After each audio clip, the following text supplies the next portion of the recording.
കോൺസ്റ്റബിളെ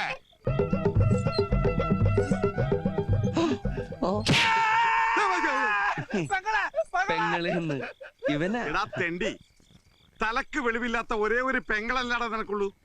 നിന്നെ നമ്മുടെ വയറ്റിൽ തന്നെയല്ലടാ ഇവിടെ ജനിച്ചത്. ഒരു സഹോദരി ഇല്ലാത്ത ദുഃഖം അനുഭവിക്കുന്നവനാണടാ ഞാൻ. ഇവിടെ പാലാരൂട്ടത്തെ പെരുവഴിയിൽ വെച്ച് കണ്ടപ്പോൾ എന്റെ ചങ്കാടാ കലങ്ങിയത്. ഈ നിഷ്കളങ്കമായ മുഖത്തേക്കൊന്ന് നോക്കടാ ഈശ്വര, എന്തൊരു ചൈതന്യം. മോള് അവിടെ പോയി ചാച്ചിക്കോ, ഉറങ്ങിക്കോ. വേണ്ട മോളെ, ചായയും ബജ്ജി ഒന്നും ഇപ്പൊ വേണ്ട. ഇനി ഈ സ്റ്റെപ്പ് വിട്ടോളൂ പുറത്തിറങ്ങിയ അകത്താകുന്ന നിങ്ങൾ രണ്ടുപേരും ആയിരിക്കും. ചമ്മന്തി ആയിക്കളെ ഞാൻ. ഞാൻ ഡെയിലി വന്ന് ചെക്ക് ചെയ്യുന്ന ഓർത്തോ. വേറെ ജോലിയില്ലേ? അല്ല പറഞ്ഞ അല്ല, ഞങ്ങള് വേറെ ജോലിക്കും പോണ്ട് ഇവിടെ ഇരുന്നോളാന്ന് പറഞ്ഞു. ഞാൻ പേരിച്ച് എന്നെ എന്തെങ്കിലും തെറി പറഞ്ഞായിരിക്കും.